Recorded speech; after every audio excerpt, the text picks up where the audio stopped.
Olá pessoal, tudo bem? Aqui sou eu, professora Graciele Costa. E antes de começar o assunto de hoje, eu quero agradecer. Nós tivemos mais de 7.000 reproduções entre os vídeos do Instagram, os vídeos do YouTube e também o áudio, o podcast proposto lá no Spotify. É impressionante! Nossa, muito bacana perceber essa recepção. Isso acaba reforçando a intuição inicial que me moveu a fazer esses vídeos, que é o de perceber que nós precisamos de mais espaços para essas reflexões e trocas sobre esse fazer pesquisa, sobre escrever do ponto de vista acadêmico.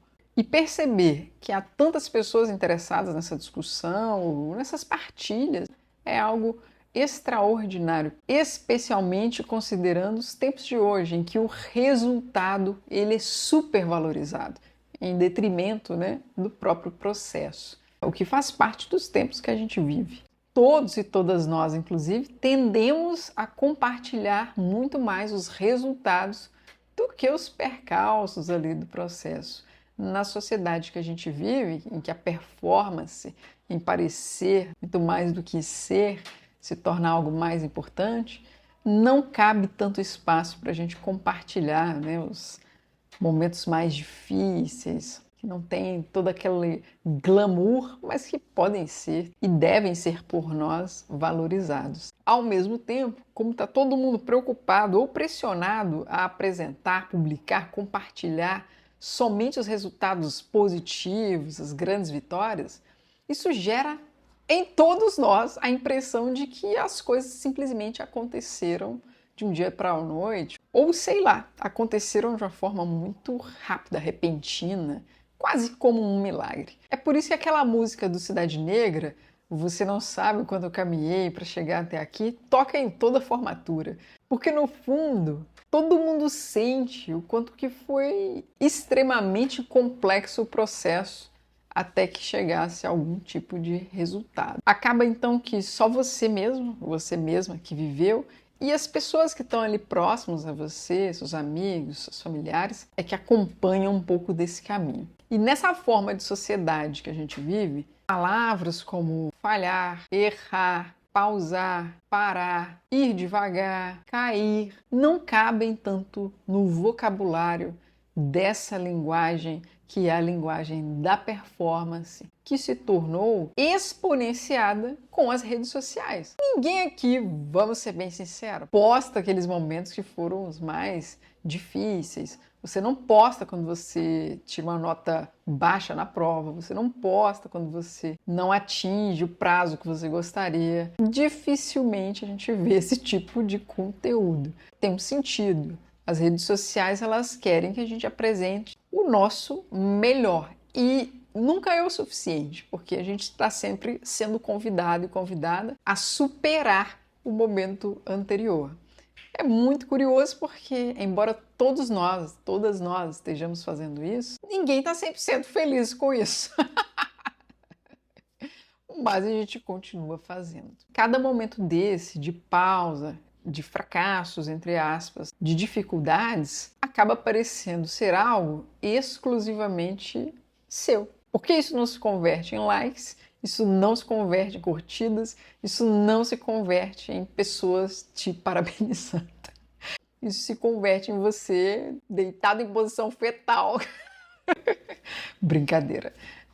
Isso se converte em você angustiado, angustiada, se sentindo bastante solitário. E na universidade, o modus operandi é o mesmo. Hoje nas universidades, acaba que os coletivos têm feito um papel que não é só o de compartilhar dificuldade, mas é o de pensar estratégias coletivamente. O que deu certo para um pode dar certo para outro, pode não dar certo para um outro, mas há a possibilidade de se trocar. E eu vou repetir uma palavra que eu usei muito: nos humanizar nesse caminho. Todo mundo passa por processos muito parecidos. Inclusive, eu gosto muito de seguir páginas de memes de pós-graduação, graduação, porque eu acho que ali é uma forma também de se compartilhar numa linguagem objetiva, direta e super bem-humorada os dilemas que cada um passa achando que são exclusivamente seus, mas que são de todos.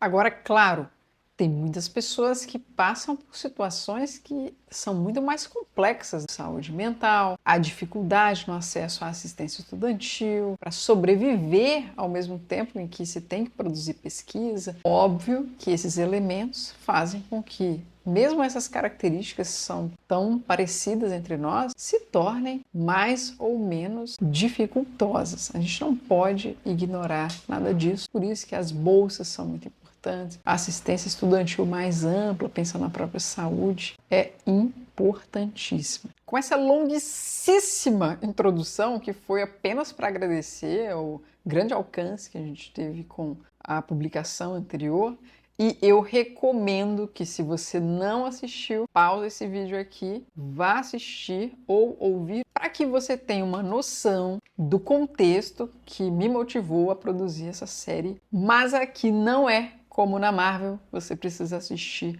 milhões de filmes para assistir o que vai ser lançado agora, então também tá tudo bem se você não assistiu o primeiro. Essa semana eu me mantive muito focada em fazer leituras de livros, alguns artigos, mas especialmente livros. Alguns eu li pela primeira vez, outros eu reli, o que foi um movimento para mim muito interessante e eu vou falar um pouco sobre isso. No geral, no mundo acadêmico, quando você chega na fase de fazer o TCC, escrever a dissertação, escrever a sua tese, ou no meu caso, escrever um livro, a primeira questão que aparece para a gente é: por onde começar? Ainda que você tenha acompanhamento de um orientador, de uma orientadora, que são figuras importantíssimas, inclusive nada do que eu disser aqui é mais importante do que o que o seu orientador ou orientadora disser. Quando essa pergunta aparecer, por onde começar, a minha primeira sugestão do dia é: leia. Comece fazendo leituras na área que te interessa pesquisar. Todas as pessoas, não interessa aí se você está na graduação fazendo seu TCC, no mestrado fazendo sua dissertação, no doutorado fazendo sua tese, no seu pós-doutorado, não importa. Todas as pessoas, depois daquela pergunta de por onde começar, elas vivem um grande dilema, que é o seguinte: ninguém nunca pesquisou o que eu quero pesquisar. eu não conheço nada escrito sobre esse assunto, eu vou ser a primeira pessoa na minha área a falar sobre isso. Rapidamente, esse dilema, que na verdade é mais uma afirmação, um pouquinho presunçosa, o que é maravilhoso e importantíssimo, a gente tem que ter alguma autoconfiança, não é mesmo? Ela rapidamente se converte em um segundo dilema, que é o: meu Deus, eu não tinha noção de que tanta gente já estava falando sobre isso antes. Então veja, aquela primeira questão de por onde é que eu vou começar vai te gerar essa força de que ninguém nunca pesquisou o que você está pretendendo pesquisar, o que rapidamente cai por terra, porque você vai ver que muitas pessoas já escreveram sobre o que você imaginou ser totalmente inédito. E depois desse segundo dilema, você cai para mais dois, que é o: como é que eu vou dar conta de ler tanto material já escrito? E 3, acabou para mim. Eu, inclusive, nem tenho o que escrever, meu, aspas, objeto de pesquisa acabou. Eu não tenho mais nem que pensar. Eu sou um fracasso, uma fraude, basicamente. Uma fraude. Eu achei que eu tinha um caminho, mas não tenho. Em todos esses cenários aqui descritos, o resultado é sempre o mesmo: um grande desespero. E se você tem alguém para te orientar nesse momento, é ótimo, né? E vai dizer: tá tudo bem, senta aqui, vamos conversar. Como professora, eu vejo isso acontecer o tempo inteiro. E eu vejo isso como professora, mas eu também vejo isso vivendo a experiência de ser uma pesquisadora. E de também poder trocar com outros e outras colegas. A minha dica se repete à sugestão número 1. Leia. Leia tudo o que você puder sobre o assunto que você está interessado em pesquisar e escrever. Por leia tudo, não entenda que você tem que ler tudo que já foi produzido na face da Terra sobre aquele assunto. Por isso que a gente tem diferentes níveis de formação. O TCC da graduação, ele não vai te exigir fazer todas as leituras do mundo. A dissertação também não. A tese, não necessariamente, mas óbvio que vai haver um grau maior de exigência. Então, leia tudo dentro do tempo que foi programado para você fazer essa atividade. Esse primeiro momento, ele se chama pesquisa bibliográfica exploratória. Cada autor, autora pode dar um nome, inclusive, para esse momento inicial de pesquisa, que você está explorando, você realmente está desbravando um mundo que se apresenta como novo para você, daquele assunto que você está interessado, interessada em pesquisar. E esse momento é muito importante, porque além de você aprender bastante sobre o assunto que você está pesquisando, você também já começa a se questionar como você pretende se posicionar nesse debate. E aqui posicionar tem um sentido de caminho você quer seguir, ou quais são as novas perguntas que você quer fazer que ainda não foram feitas, e quais são as contribuições que você pode ou não eventualmente fazer. Por isso que as leituras elas são fundamentais, não só para oxigenar suas ideias, permitir construir o que a gente chama de um arcabouço teórico, metodológico mais robusto, mas também isso permite que quem faz a pesquisa, no caso você, no caso eu, possa saber como se posicionar nesse campo de discussões. E para essa etapa de leituras, eu quero oferecer uma outra sugestão, uma outra dica. Organize o seu material de leitura e organize esse material preferencialmente por assuntos. Você também, claro, pode construir com o seu orientador, orientadora, uma sistemática para organizar esses materiais, que seja mais própria do seu assunto de pesquisa. Mas organize os materiais.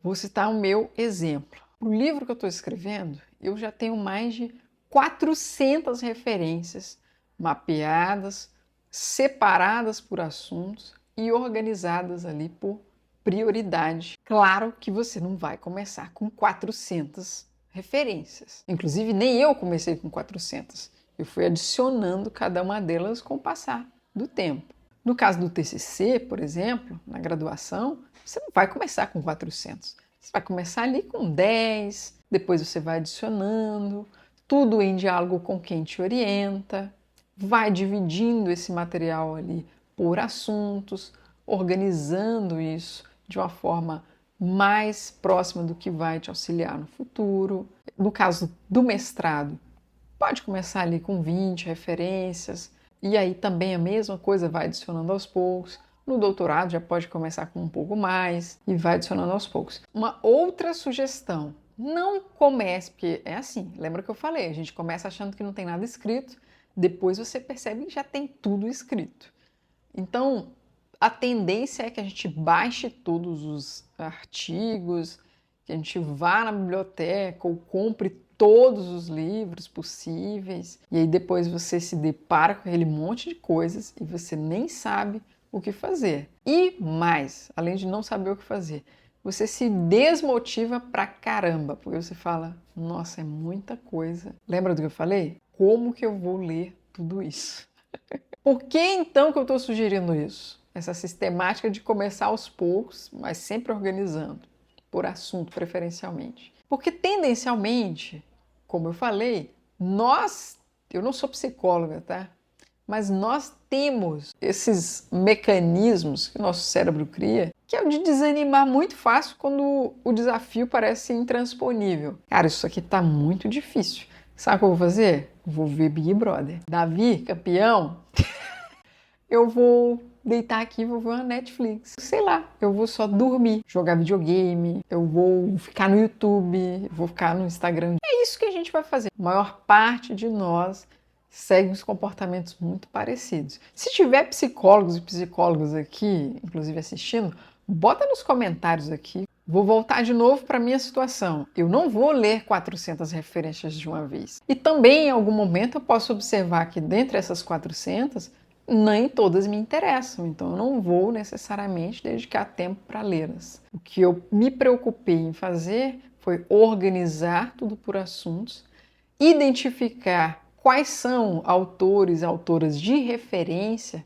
de autoridade naquele assunto em questão, e focar o início das minhas leituras nisso. Estou lendo coisas novas ou eu estou relendo livros, textos que eu já havia lido, mas que eu observei que eu poderia retomar a leitura para observar elementos até então não observados. Vamos então a mais um ponto aqui importantíssimo. Eu estou falando de um modo de leitura que precisa ser mais atento, que inclusive te permita estar aberto e aberta a fazer questionamentos sobre o que você está lendo. Inclusive, eu conversei essa semana com um dos meus grandes mentores na vida acadêmica, meu primeiro orientador, ainda na graduação, o saudoso Luiz Gonzaga, professor Luiz Gonzaga. E ele, inclusive, foi um dos responsáveis a me inspirar em querer ser professora um dia.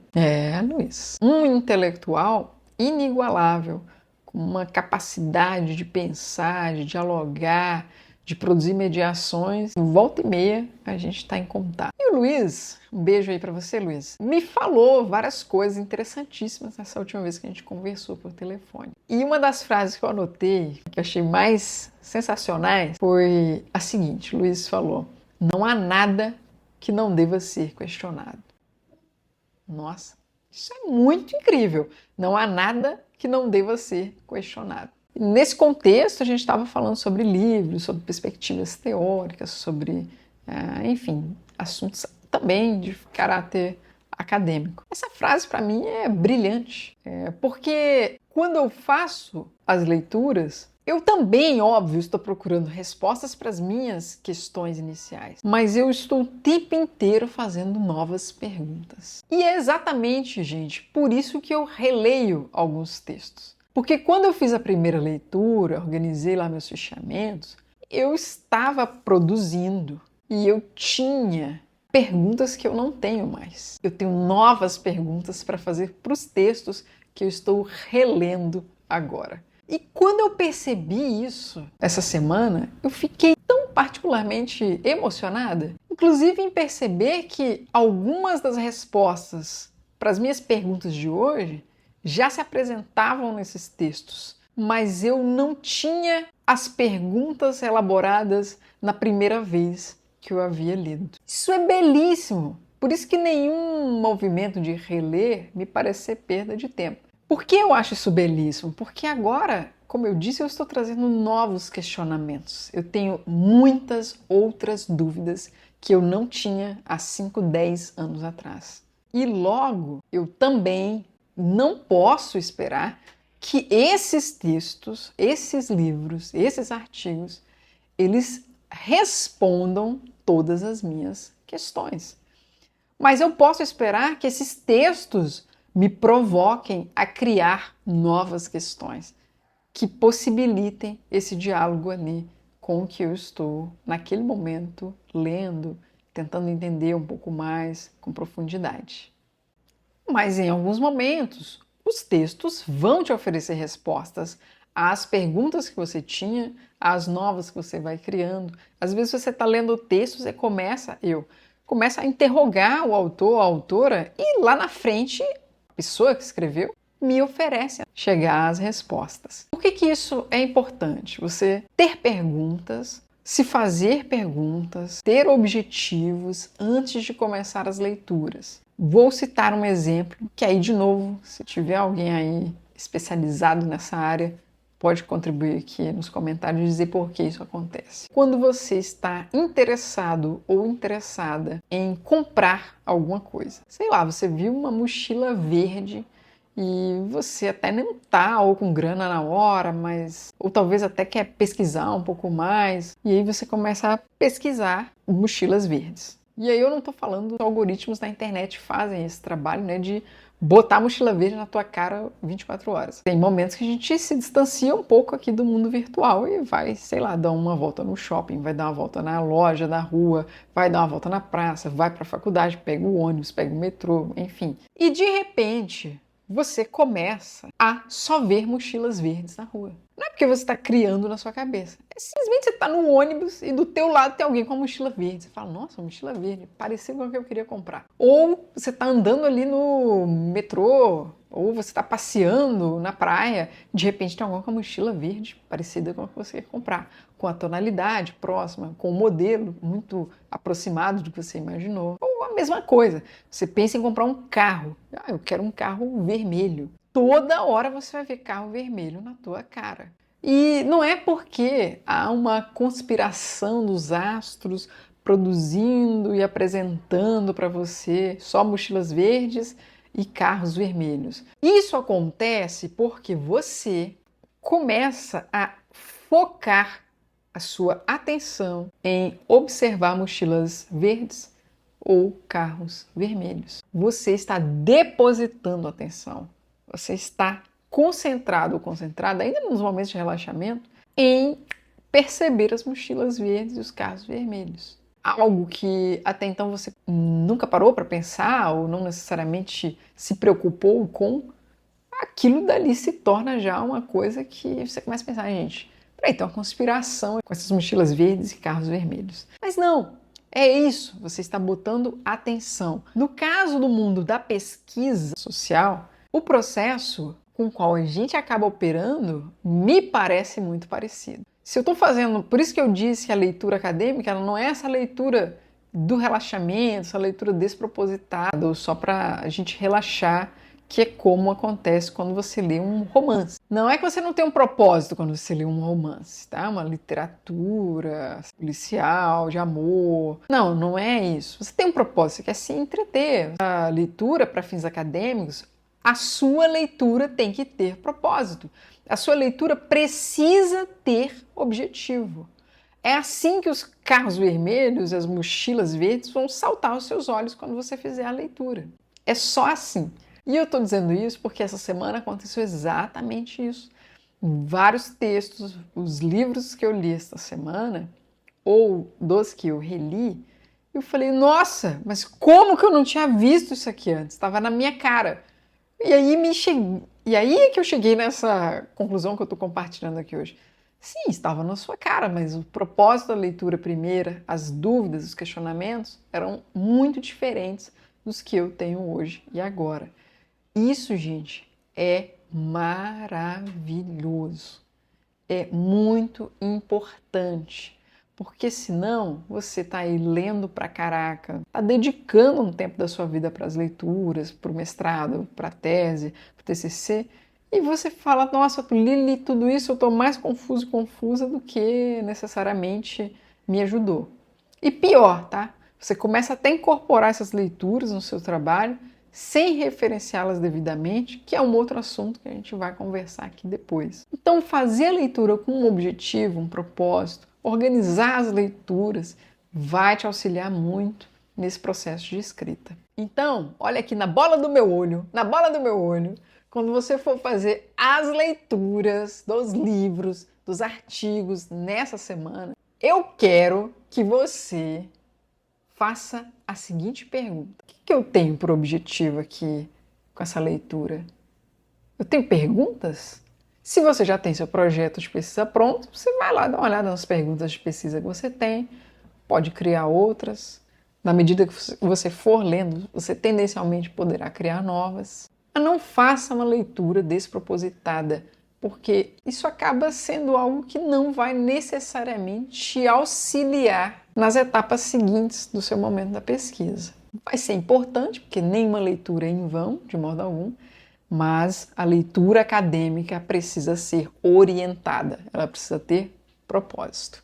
Tá, mas toda leitura eu tenho que ler fazendo perguntas, questionamentos. Não, talvez o objetivo que você tenha ali na leitura do dia seja apenas o de consolidar alguns conceitos, algumas categorias, ou de aprender novos conceitos, novas categorias, que possam te auxiliar a pensar o assunto de pesquisa que te interessa. Bom, então é isso, pessoal. Dicas.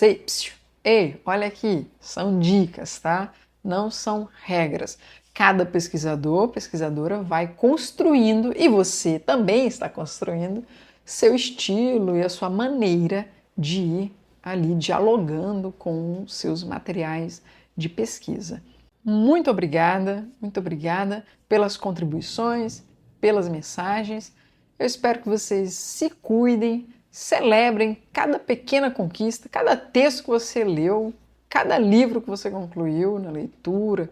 Essa leitura, lembrem-se, orientada, essa leitura com propósito, se celebrem, comemorem. Se quiser, me marca lá também no Instagram, mas não fica tanto na rede social. É importante, se você está aqui pelo YouTube, se inscrever no canal. Eu sei, é ridículo pedir isso, mas é importante por conta dos algoritmos. Se inscreve no canal, deixa um like. Se você está assistindo aí pelo Instagram, deixa um like, um comentário, manda o vídeo para outras pessoas. Se você está no Spotify, vão lá, @professora Graciele, ou só pesquisem professora Graciele na Aprender. Um beijo para vocês, boa semana e até a próxima.